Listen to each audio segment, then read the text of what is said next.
SD, SMK, SMA sederajat, dan juga S1. Aku mestinya udah yakin. Kalian tinggal setujuin aja dan kirim deh. Siswa dari Grab, yes bener banget, lagi dibuka beasiswa dari Grab bagi kalian siswa SD, SMP, SMA, MA, SMK sederajat dan juga mahasiswa baru. Seperti apa cara daftarnya? Di sini aku akan nge-share ke kalian bagaimana sih tutorial pendaftarannya. Jadi kalian bisa klik dulu link yang ada di deskripsi box buat masuknya ya. Nanti itu tampilannya akan kayak gini. Tapi jangan lupa buat klik like dan juga subscribe-nya biar aku makin semangat untuk membagikan info-info kepada kalian. Kalian juga bisa cek di Instagram dari Schoofit ataupun yahoo_pjnt kalau misalnya kalian pengen info beasiswa terbaru dan juga pengen nanya-nanya soal beasiswa atau dari Schoofit. Jadi buat beasiswa Grab ini tuh bagi kalian para mitra Grab nih. Ini tuh programnya Grab Indonesia dan juga Benih Baik yang dibukanya sampai dengan tanggal 30 Juli bagi SD, SMP, SMK, SMA sederajat dan sampai dengan 23 Juli 2023 bagi kalian jenjang S1 ataupun diploma. Nah, untuk selengkapnya sebenarnya kalian bisa cek dulu ya, di klik dulu linknya ada di sini atau kalian bisa klik linknya ada di deskripsi box ya. Dibuat di sini tuh si Grab tuh cuma memfasilitasi proses pendaftaran dan pendataan peserta. Kalau buat seleksi dan yang lainnya itu tuh tanggung jawabnya benihbaik.com. Jadi dulu pendaftarannya. Nah, di situ ada persyaratannya gitu ya. Kalian bisa lihat kalau penerimanya itu ada 5.000 penerima gitu bagi yang SD, SMK, SMA sederajat dan juga S1. Grab Scholar 2023 ini bagi kalian yang terdaftar gitu ya di sekolah dan universitasnya itu mitra Grab, maka bisa untuk daftar. Syaratannya seperti apa? Kalian bisa cek dulu mau daftar yang bagian mana. Aku mau bahas dulu yang SD, SMP, SMA, SMK ya. Kita harus terdaftar dulu di SD, MI, SMP, MTS ataupun SMA atau SMK ataupun MA. Terus memiliki nilai rapor minimal 8. Kalau ini kayaknya hampir semua bisa deh ya. Terus bagi anggota keluarga mitra Grab ataupun masyarakat umum, ngajak pencet di bagian ini ya. Kita mau daftar dulu yang SD, SMP, SMA sederajat. Kita aja daftar. Nanti kalian tuh akan dialihkan ke Google Form, jadi bisa diisi di HP ataupun di laptop biar lebih memudahkan. Nah, ini kalian di sini aku tutorial aja ya, kalian bisa ikutin. Lihat di sini emang ada 4 halaman ya, dan ada beberapa file yang memang harus kalian masukin. Di sini nih nama lengkap calon penerima beasiswa, misalnya aku ya. Terus alamat email calon penerima beasiswa ataupun wali. Misal nih anak kecil nggak punya, anak SD gitu ya, belum punya email, jadi bisa pakai email orang tuanya. Ini sebagai contoh ya, kalian bisa lihat step by stepnya. Terus nomor ponsel calon penerima atau wali gitu, atau perempuan, dan tanggal lahir calon penerima. Misalkan ini 2002 misalnya, harinya 12, kota kelahirannya di mana kalian bisa isi, alamat lengkapnya ini sebagai contoh aja. Terus alamat domisili jika mungkin ada ya, tapi kalau misalnya sama berarti tinggal kosongkan aja. Nicknya berapa, jangan sampai ada yang keliru. Terus unggah file akta kelahiran, ini maksimalnya tuh 10 MB ya, dan mungkin bentuk formatnya PDF. Di sini aku hanya contoh dulu aja ya. Kita coba masukin filenya.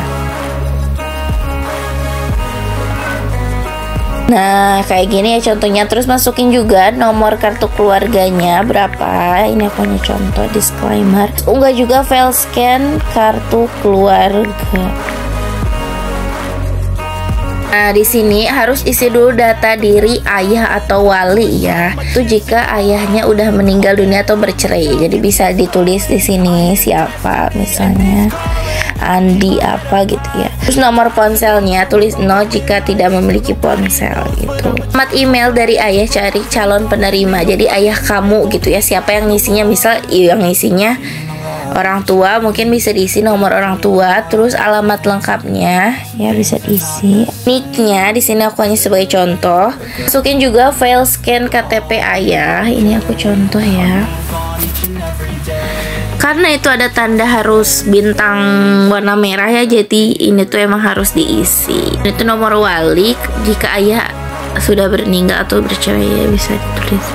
Scan kartu keluarga ayah atau cak wali gitu ya. Ini tuh diunggah wali jika ayah sudah meninggal atau bercerai. Mungkin juga pekerjaan ayah atau wali dari calon penerima beasiswa ya. Misal ini mitra Grab, karena bisa juga bagi masyarakat umum. Toko jika dimiliki ya. Terus penghasilan bulanan ini kalian bisa sejujurnya ya. Misal 3 juta per bulan. Halaman berikutnya, pastiin semua terisi ya. Nama ibu, kalau tadi yang itu data diri ayah, sekarang data diri ibu dan juga mulai dari penghasilan ibu. Kalau misalnya ibu rumah tangga nggak ngasilin uang, bisa jadi 0 aja gitu. Terus besarannya kita masuk lagi ke halaman berikutnya. Buat halaman berikutnya itu ada data calon, data pendidikan ya kalian berarti. Misal yang mau daftar ini tuh SMP gitu ya atau MTS. Terus nama sekolahnya misal SMP 1 Jakarta misal ya. Terus status sekolah calon penerima misal negeri kan, misal SMPN negeri atau misal kalau swasta gitu. Terus alamatnya di mana, Jakarta apa gitu ya, yang lengkap aja. Terus jurusannya itu khusus bagi SMA atau SMK ataupun MA. Kelasnya misal karena kita pilihnya yang SMP, jadi misal kelas 8. Rata nilai rapor calon penerima beasiswa 1 tahun terakhir minimalnya itu 80 kan, misal ini 85. Terus unggah file rapor, unggahnya yang 1 tahun terakhir gitu. Prestasi non akademiknya nih ya, misal non akademik juara lomba silat. Terus kosongkan kalau misalnya cuma punya 1 prestasi. Surat keterangan tidak mampu ini tuh kayaknya nggak wajib ya tuh, kosongkan jika tidak memiliki ya. Jadi kalian bagi yang nggak punya juga tetap bisa daftar. Sedang menerima beasiswa lain, kalau iya, kalau tidak ya. Jadi mungkin kemungkinan besar bisa ya bagi penerima beasiswa lain. Jenis beasiswa yang didapatkan apa gitu ya, beasiswa KIP kuliah, jenis beasiswa yang didapatkan bantuan uang sekolah misal ya, misalnya KIP gitu. Terus unggah surat pernyataan tidak menerima beasiswa lain, kalau misalnya enggak gitu ya, bisa gitu. Alasan tidak mengunggah keterangan tidak menerima beasiswa lain. Motivasi calon penerima beasiswa mendaftar itu kenapa sih? Misal karena butuh dana pendidikannya buat melanjutkan sekolah atau lain sebagainya. Terus harapannya bisa membantu perkuliahan, misal bisa membantu biaya sekolah dan lain sebagainya gitu ya. Apakah kebutuhan khusus gitu ya? Gitu bisa iya, kalau tidak juga tidak gitu. Nah, kalau udah semuanya pastiin baca dulu ya keterangan, maksud tuh tiap poin-poin pertanyaannya. Kalau misalnya udah yakin, kalian tinggal setujuin aja dan kirim deh. Udah, di sini aku hanya sebagai contoh aja. Jadi selain ada SMA, SMK sederajat, ada juga bagi yang mahasiswa. Next aku akan bahas bagi yang mahasiswa. Terima kasih telah menonton ya. Semoga beruntung. Silahkan dicoba sampai dengan 30 Juli 2023. Bye bye. Terima kasih. See you.